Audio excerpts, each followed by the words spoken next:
السلامة، مرحبا. ان شاء الله تكونوا الكل بألف خير. اليوم ان شاء الله باش نعمل سيترونات. خذيت لهنا عندي كعبات قارص. غسلتهم نظفتهم وتوا باش نقصهم كيما هكا. نقص منهم شوية من القشرة متاعهم هذه الصفراء كيما هكا. ما نقصش منها برشا، ما نخليش فيها برشا زاد. من ناحية الربع، الناحية نخلي فيها الربع متاعها كيما هكا. نعمله الكل بنفس الطريقة.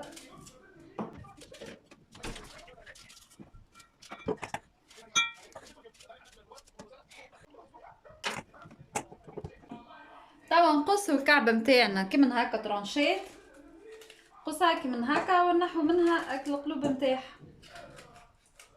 خاطر القلوب تجي مرة تمررلك السيترونات بتاعك.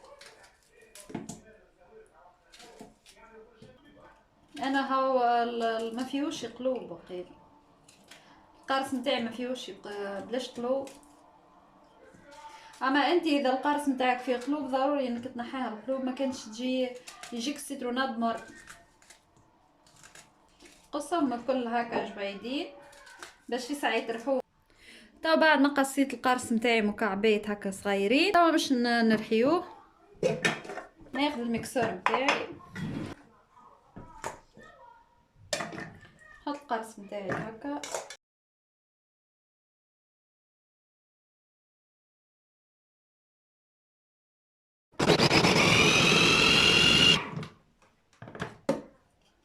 نصبهم توا هنا نصفيه بولي.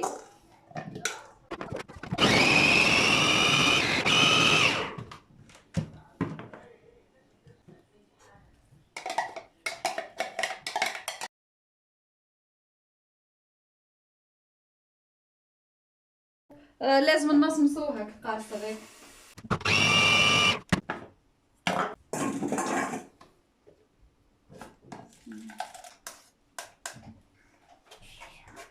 توا بعد ما كملت صفيت القرص نتاعي، نصبو توا هنا.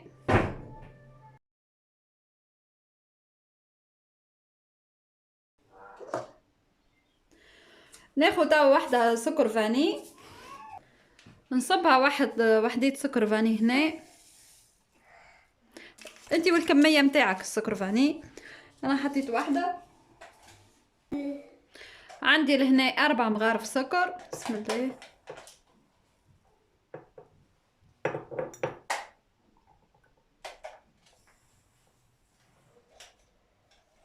كل كعبة قارص عليها مغرفة ونص سكر. وانتي من بعد انتي والحلاوة تحب تحلي اكثر حلي، تحب تخليه ناقص شوي انتي وقداه تحب الحلاوة متاعك. نخلطوا هنا السكر متاعنا باش يذوب. وهذه الكمية اللي تحصلت عليها.